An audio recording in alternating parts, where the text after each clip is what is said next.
Alright, welcome back to Taste Panel for Chili Nerds, episode 237 today. Guys, things are really starting to warm up considerably outside. Spring very much on the way. In fact, I'm kind of feeling warm right now before we even start our sauce.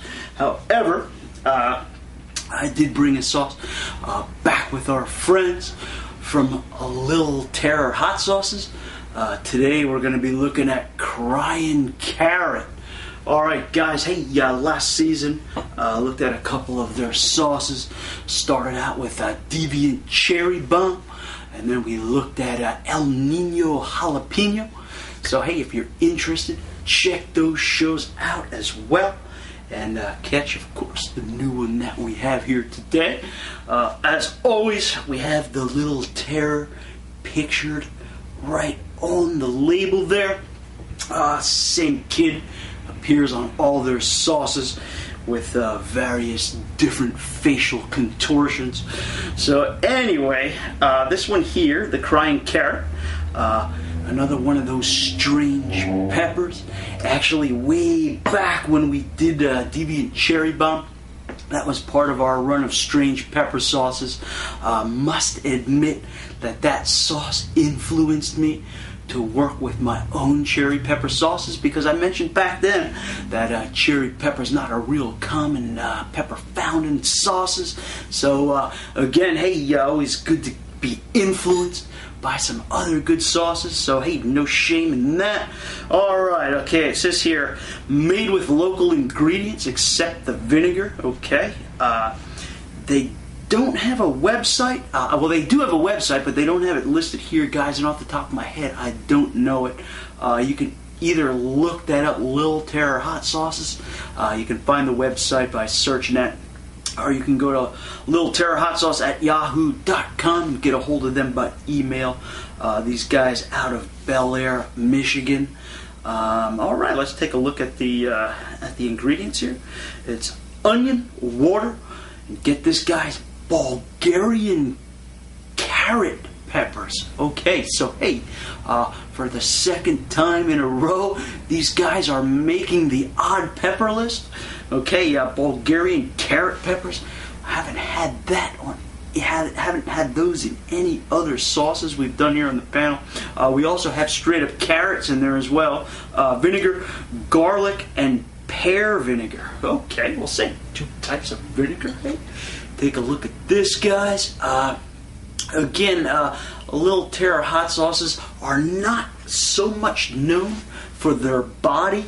All of them so far have been thin and liquidy looking. However, with that said, I have no gripes at all with the flavors of the sauces.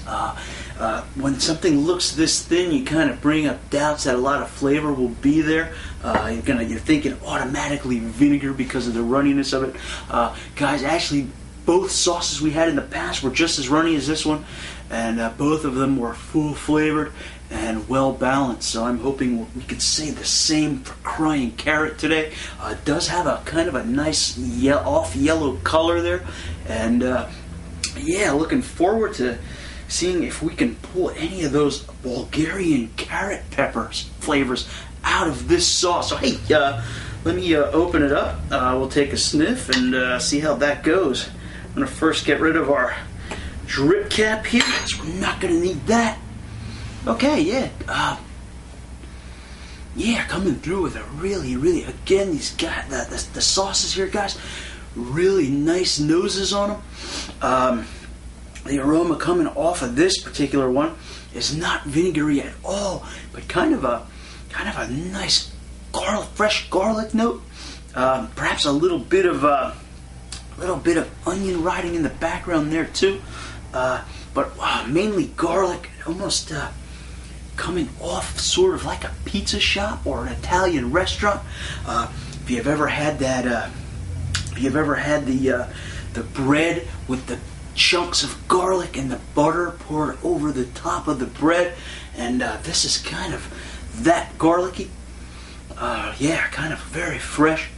Wow. Unfortunately, not picking up a whole lot of pepper aroma in there. However, the garden spice is coming through pretty well. So, hey, without further ado, guys, let's load up the spoon. And you can see it's coming out on the runny side. Not a lot to this at all.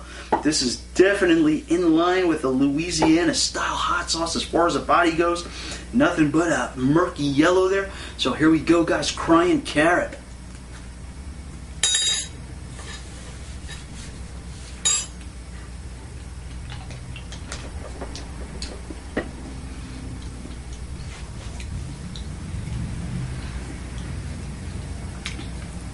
Okay, up front, kind of got a, it's kind of like a real nice, sweet, almost fruity note up front,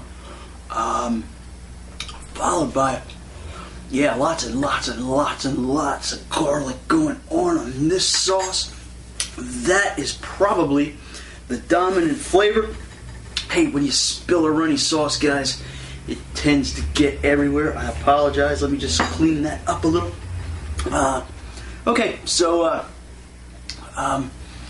sweet when it initially enters the mouth, kind of then rises to those garlicky flavors. Guys, a Bulgarian carrot pepper must actually have a decent amount of heat, because I feel the heat rising in my mouth as well. Really got a good shot to the back of the throat. I realize this is runny. It's going to splash all down the back there, but is some heat happening. Lips are starting to glow, particularly the top lip.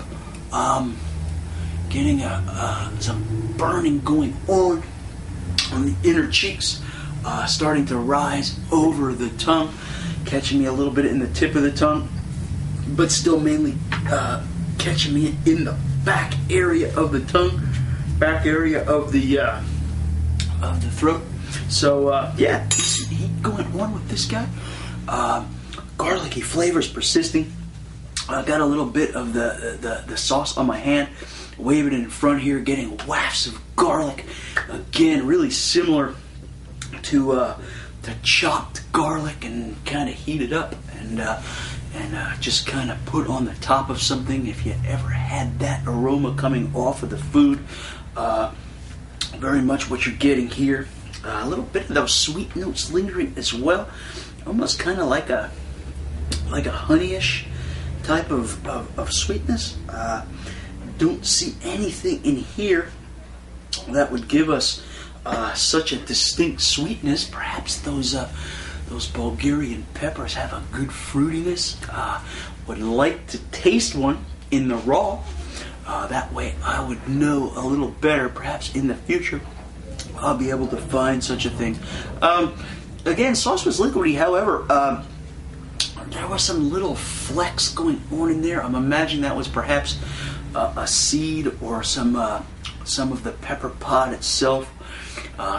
Chewing down on that. Not a whole lot going on there, but not completely liquid. There were some solids mixed up in there. Yeah, what's odd is very, very, very little vinegar tang happening. And to me, I've said it before with their sauces, it's amazing how much flavor they're actually packing into a sauce as liquidy as this, and being so balanced and not being overpowered by vinegar. In fact, I'm not getting a whole lot of vinegar tang at all from this. All about the garlic, all about that kind of fruity sweet note going on. Actually starting to get some oniony flavors hanging in the background as well, perhaps contributing to the sweetness of the sauce. Everything coming together here, guys. Working out to be a pretty decent, pretty well balanced sauce. Have some heat. Again, I wish I was a little more familiar with the pepper flavor itself. Can't tell you if some of that fruity flavor is from the pepper, or if that's just from the other garden vegetables combining in there. But I like to think it's the pepper. Again, some heat going on right now. Back of the roof of the mouth, up towards the middle of the roof of the mouth, catching some glow. As I'm talking, heat's kind of spreading over the tongue. Nothing brutal, nothing amazingly hot, but certainly a decent heat going on. Decent flavor going on overall. Open the cap of something like this, you know what you're in for. Mainly garlic. So hey guys, if you're gonna have some crying carrot sauce, I would say sit home and spend that evening alone, unless other people are going to be eating it with you. So